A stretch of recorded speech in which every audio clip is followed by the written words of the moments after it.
Good morning.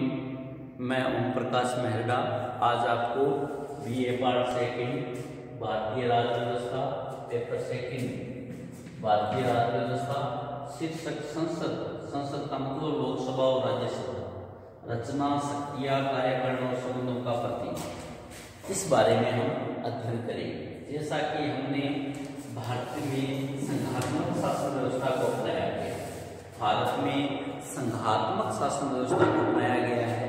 संघात्मक शासन व्यवस्था में केंद्रीय विधानमंडल को संसद कहा जाता है।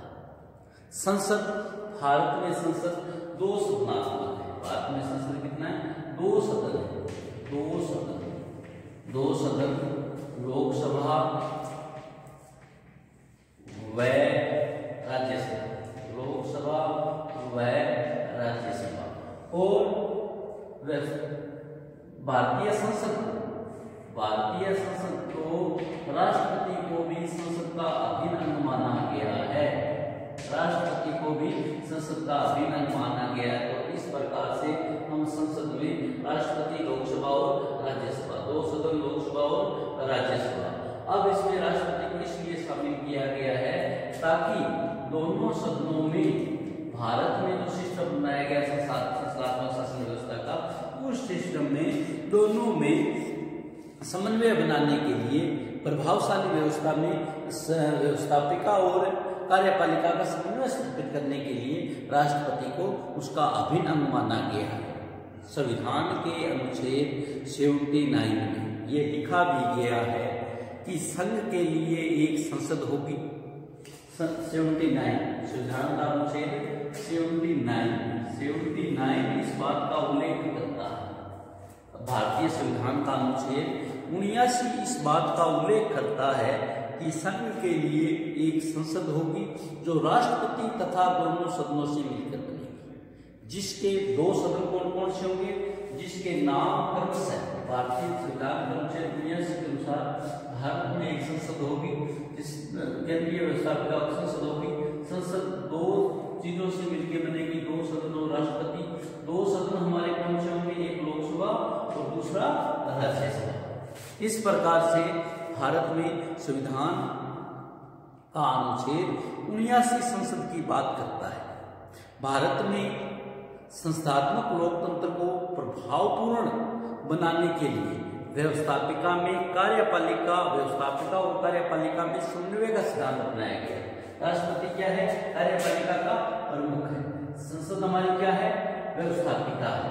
तो व्यवस्थापिका और कार्यपालिका के संबंधों को मजबूत रखने के लिए, दोनों के मध्य समन्वय स्थापित करने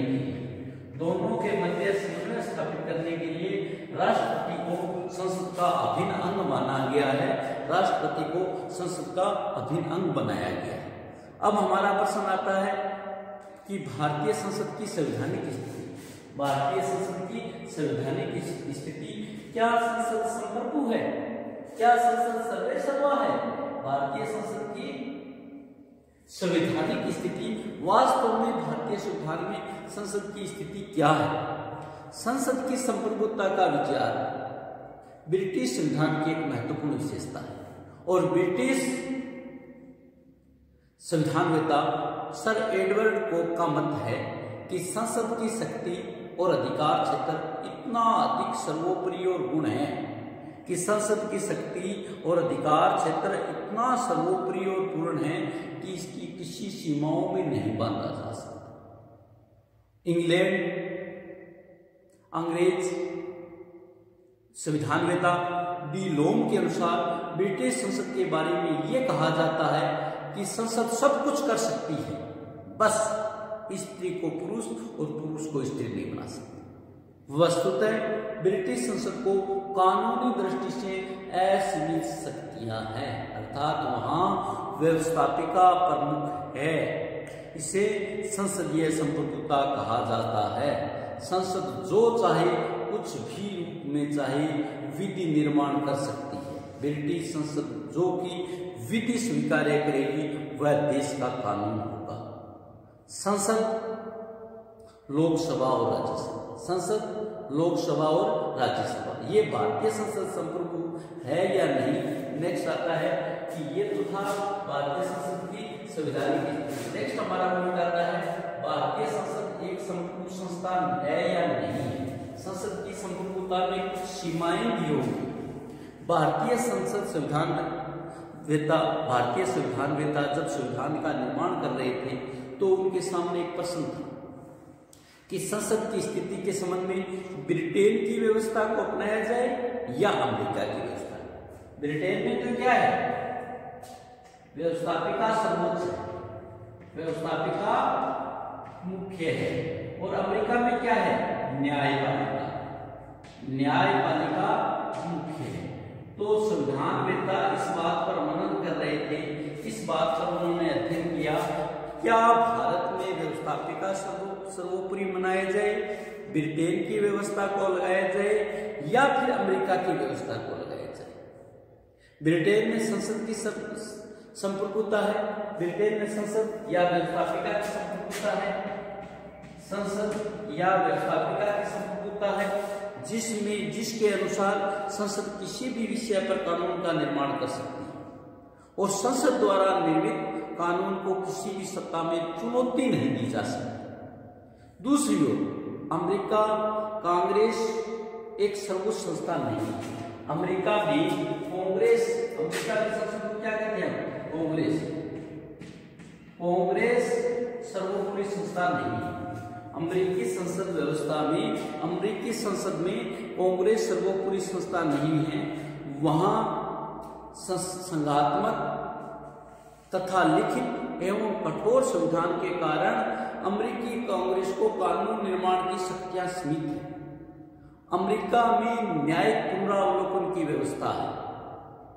इस कारण अमेरिका कांग्रेस जिस कानून का निर्माण किया है सर्वोच्च न्यायालय में चुनौती दी जा सकती है, सुप्रीम कोर्ट में रिट दायर की जा सकती है। इस व्यवस्था में यह कहा जाता है कि अमेरिका में न्यायपालिका की सर्वोच्चता है, व्यवस्थापिका का। देखिए दोनों में ये अंतर है कि ब्रिटेन में व्यवस्थापिका सर्वोच्च है और अमेरिका में न्यायपालिका सर्वोच्च है, क्योंकि ब्रिटेन में जो कानून बनाया जाता है उसको कहीं चुनौती नहीं दी जा सकती। अमेरिका में जो कानून बनाया जा सकता है उसको सुप्रीम कोर्ट में चुनौती दी जा सकती है। भारतीय संविधान निर्माताओं ने दोनों संविधानों का अध्ययन किया, दोनों संविधान कानून व्यवस्थाओं का अध्ययन किया। उसके परिणाम स्वरूप वो इस बात पर पहुंचे कि उनके बीच की पद्धति का मार्ग अपनाया जाए। बीच की मार्ग की पद्धति संविधान निर्माता संसद की प्रभुसत्ता के आदर्श से प्रभावित थे, क्योंकि भारत लंबे समय ब्रिटिश हुकूमत के तहत रहा था, तो इसलिए संसद की प्रभुता से प्रभावित थे, इसे अपनाना चाहते थे। लेकिन इसके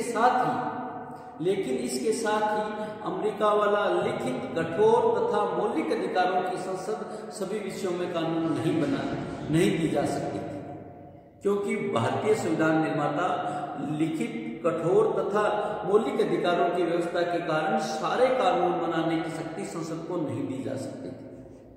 तो इसलिए उन्होंने न्यायिक पुनरावलोकन की व्यवस्था को अपनाया। अतः भारतीय संविधान में न्यायिक पुनरावलोकन की व्यवस्था अपनाया गया, लेकिन न्यायिक पुनरावलोकन की व्यवस्था उतनी सीमा तक है जितनी सीमा तक वह अमेरिकी संविधान में है। भारतीय संविधानवेत्ता दुर्गादास बसु के अनुसार भारतीय संविधान के अद्भुत ढंग से अमेरिकी संविधान के न्यायालय की सर्वोच्चता के सिद्धांत को, अमेरिका की न्यायपालिका की सर्वोच्चता के सिद्धांत को और ब्रिटेन के संसदीय प्रभुत्वता के सिद्धांत के बीच का मार्ग अपनाया गया। डॉक्टर सुभाष कश्यप ये कहते हैं, संविधानवेत्ता डॉक्टर सुभाष कश्यप ये कहते हैं कि भारतीय संसद भारत में सार्वभौम प्रभुसत्ता केवल जनता में निहित है, संसद का अधिकार संविधान निर्मित मात्र है। इसी प्रकार दूसरे विचारकों ने भी, विदेशी विचारकों ने भी भारतीय संसद की तुलना ब्रिटिश संसद से की है। भारतीय संसद की तुलना को ब्रिटिश से माना है। इसके बारे में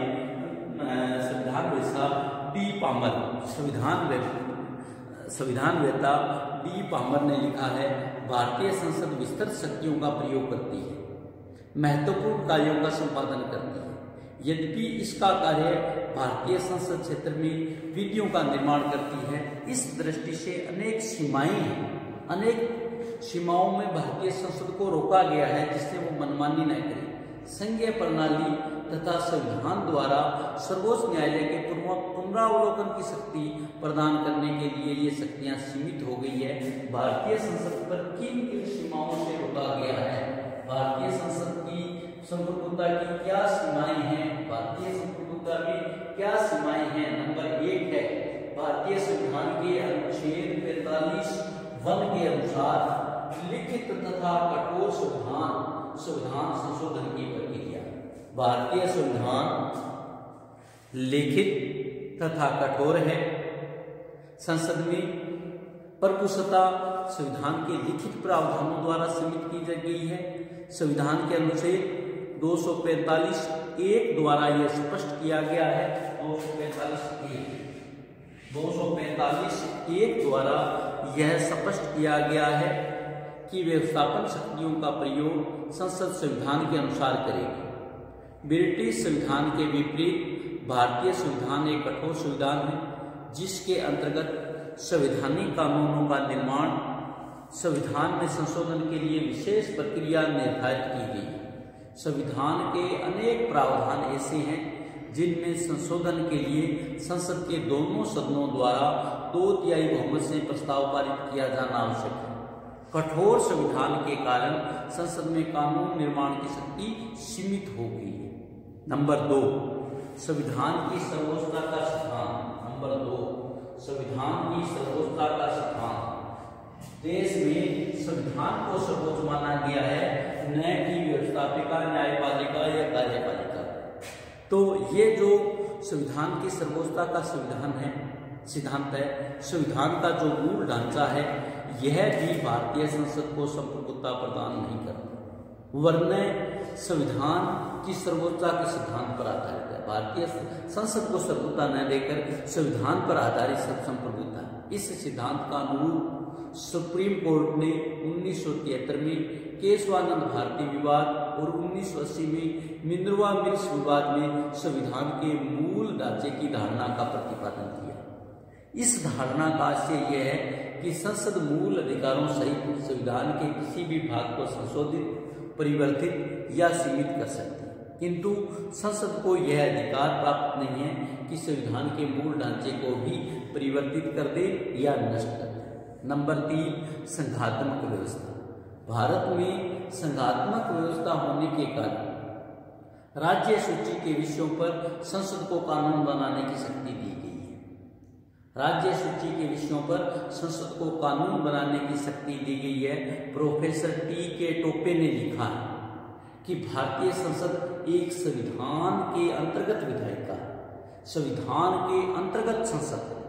ब्रिटिश संसद के समान इनकी शक्तियां असीमित नहीं। नंबर 4, मूल अधिकार तथा न्यायिक पुनरावलोकन की व्यवस्था। नंबर 4 है मूल अधिकार एवं न्यायिक पुनरावलोकन की व्यवस्था। भारतीय संविधान द्वारा मूल अधिकारों की व्यवस्था की गई है और मूल अधिकारों के उल्लंघन से कोई भी देश का नागरिक न्यायालय का दरवाजा खटखटा सकता है। संसद द्वारा संविधान में निर्धारित प्रक्रिया को अपनाए बिना मूल अधिकारों के विरुद्ध किसी कानून का निर्माण नहीं किया जा सकता। इन सब के अतिरिक्त संसद की संप्रभुता की सबसे बड़ी सीमा न्यायिक पुनरावलोकन की व्यवस्था है, जिसके अनुसार संसद द्वारा निर्मित कानून को न्यायालय द्वारा जांच की जाती है। यदि सुप्रीम कोर्ट सर्वोच्च न्यायालय समझता है कि संसद द्वारा निर्मित किसी कानून में संविधान का उल्लंघन हुआ है, तो सर्वोच्च न्यायालय उस कानून को असंवैधानिक घोषित कर सकता है। न्यायमूर्ति B.K. मुखर्जी के अनुसार यह निर्णय करना न्यायपालिका का कार्य है कि अमुक कानून वैध है या नहीं। यह सर्वविदित है कि गोपालम बनाम मद्रास राज्य, गोपालनाथ बनाम पंजाब राज्य, अनेक विवादों में सर्वोच्च न्यायालय ने संसद द्वारा निर्मित कानून को अवैध घोषित किया था। न्यायिक पुनरावलोकन की व्यवस्था में जिस रूप में की गई है, उसके कारण भारतीय संसद की स्थिति ब्रिटेन और कांग्रेस की संसद के मध्य की है। नंबर 5, राजनीतिक सीमाएं। नंबर 5 है राजनीतिक सीमाएं। सबसे बड़ा जो भय है कानून निर्माण का संसद, वो ये है कि राजनीतिक परिसीमाएं हैं। लोग मतदाता के बीच जाना होता है। मतदाता उन सीमाओं में मतदाता के चुनाव के समय अगर वो जनता के निर्णयों के विरुद्ध कोई संसद कानून व्यवस्थापिका कानून पारित करती है तो लोग उन्हें उनके जो रिजल्ट है उनके प्रतिकूल रिजल्ट मिलेंगे। राजनीतिक दृष्टि से संसद लोग मत के प्रतिकूल विधियों का निर्माण नहीं कर सकती। किसी भी हालत में संसद लोगों की इच्छा के विरुद्ध कानून नहीं बना सकती। उससे अंतर्राष्ट्रीय कानून का भी समुचित सम्मान करना होता है। संसद पर प्रधानमंत्री मंत्रिमंडल का नियंत्रण रहता है। प्रधानमंत्री संसद के निम्न सदन को विघटित कर सकता है। नेक्स्ट है हमारा भारतीय संसद के कार्य और शक्तियां। भारतीय संसद के कार्य और शक्तियां। भारतीय संसद के कार्य और शक्तियां। भारतीय संसद के कार्य कौन कौन से है? नंबर 1 है व्यवस्थापन संबंधी शक्तियां। संसद के संघीय सूची, संसद की संघीय सूची कानून बनाने की 3 सूचियां हैं, संघ सूची, समवर्ती सूची, राज्य सूची। संसद को संघीय सूची तथा समवर्ती सूची के सभी विषयों पर कानून बनाने की शक्ति प्राप्त है। इसके अतिरिक्त संघीय क्षेत्रों में संसद को सदैव सभी विषयों पर कानून बनाने की शक्ति प्राप्त है। संकट काल के उद्घोषण के काल में राज्य सूची के विषयों पर भी संसद का कानून बना सकती है। जब कभी 2 राज्यों के बीच विवाद हो, जब कभी 2 विधानसभाओं के प्रस्ताव की बात आई तो संसद का कानून मान्य होता है। इस बारे में संसद को प्रार्थना करें और संसद कानून बना सकती है। इसी प्रकार राज्यसभा के 2/3 बहुमत से पारित करके 2/3 बहुमत से पारित करके कुछ विषय राज्य सूची के समवर्ती सूची में संघ सूची में लिए जा सकते हैं और जिस पर कानून बनाने की शक्ति संसद के पास आ गई। नंबर 2 एक था व्यवस्थापन संबंधी, नंबर 2 वित्तीय शक्तियां। वित्तीय शक्तियां संविधान द्वारा संसद को संघीय वित्त पर पूर्ण नियंत्रण प्रदान किया गया है। सभी कर संबंधी प्रस्ताव, अनुदानों की मांगे संसद द्वारा स्वीकृत हो जाने पर ही प्रभावी होती है, क्योंकि संविधान के अनुसार विधि के प्राधिकार के बिना न तो कोई कर लगाया जा सकता और न कोई कर एकत्रित किया जा सकता। संसद ही प्राक्कलन तथा लोक लेखा समिति की नियुक्ति करता है तथा नियंत्रण एवं महालेखा परीक्षक के विचार पर उचित कार्रवाई करता है। संसद की स्वीकृति के बिना सरकार को राष्ट्रीय वित्त के खर्चे का अधिकार नहीं होता। तीसरा है हमारा कार्यपालिका शक्तियां। कार्यपालिका शक्तियां भारतीय संस्थात्मक शासन व्यवस्था अपनाई गई है तथा मंत्रिमंडल संसद के प्रति उत्तरदायी है। मंत्रिमंडल केवल उसी समय तक सत्तारूढ़ रह सकता है जब तक उसे लोकसभा का विश्वास प्राप्त हो। संसद अनेक तरीकों से कार्यपालिका पर नियंत्रण रखती है। संसद के सदस्य प्रश्न पूछकर, काम रोको प्रस्ताव, अविश्वास प्रस्ताव, निंदा प्रस्ताव आदि तरीकों से सरकार पर नियंत्रण रखती है और उनके प्रति उत्तरदायी रहते हैं। सरकार की आलोचना कर सकते हैं। संसद सदस्य बजट को अस्वीकार करने, मंत्रियों के वेतन को कटौती करने के प्रस्ताव स्वीकार करने, सरकारी विधेयक में संशोधन का उनका विरोध प्रदर्शित करने आदि कार्य करते हैं। नंबर 4 राज्यों से संबंधित शक्तियां। राज्यों से संबंधित शक्तियां राज्यों के संबंध में नया राज्य कब बनाना है, पुराने राज्य को उसकी सीमाओं को बदलना है या नए राज्य का नाम हटा के नए छोटे राज्य बनाने हैं, इस प्रकार का जो कानून है वो राज्यों से संबंधित होता है। संविधान में संसद को यह अधिकार दिया गया है कि राज्यों की इच्छा के बिना उसकी सीमाएं तथा नाम में परिवर्तन कर सकती है, नवीन राज्यों का निर्माण कर सकती है तथा किसी राज्य का अस्तित्व समाप्त कर सकती है। संसद को भारतीय नागरिकता के निर्धारण का भी अधिकार है। नंबर 5 संविधान संशोधन से संबंधित शक्तियां। संविधान संशोधन से संबंधित शक्तियां भारतीय संविधान में संसद का यह अधिकार है, वो संविधान में संशोधन कर सकती है। संविधान द्वारा बहुत बड़े भाग में अकेली संसद के दोनों सदनों द्वारा संशोधित किया जाता है। नंबर 6 है निर्वाचन संबंधी शक्तियां। निर्वाचन संबंधी शक्तियां संविधान के अनुच्छेद 54 के अनुसार, संविधान के अनुच्छेद 54 के अनुसार संसद के कुछ निर्वाचन संबंधी शक्तियां प्रदान की गई है। संसद के दोनों सदनों के निर्वाचित सदस्य दोनों सदनों के निर्वाचित सदस्य राष्ट्रपति के निर्वाचन में भाग लेते हैं, उपराष्ट्रपति के निर्वाचन में भाग लेते हैं। इस प्रकार से जो निर्वाचन संबंधी शक्तियां भी संसद के सदस्यों को दी गई है। नंबर 7, महाभियोग का अधिकार। महाभियोग की शक्ति। भारत में राष्ट्रपति, उपराष्ट्रपति, सुप्रीम कोर्ट के न्यायाधीश, हाई कोर्ट के न्यायाधीशों को हटाने की प्रक्रिया अगर वो कानूनी विधि के अनुसार कार्य नहीं कर रहे हैं तो उन्हें महाभियोग द्वारा हटाया जा सकता है। तो संसद के दोनों सदनों द्वारा निर्धारित विशेष प्रक्रिया के अधिकार राष्ट्रपति पर महाभियोग लगाया जा सकता है। इसी प्रकार उस उच्चतम तथा उच्च न्यायालय के न्यायाधीशों पर महाभियोग लगाया जा सकता है, उसे पदच्युत किया जा सकता है। आज हम इतना ही करेंगे। थैंक यू, धन्यवाद।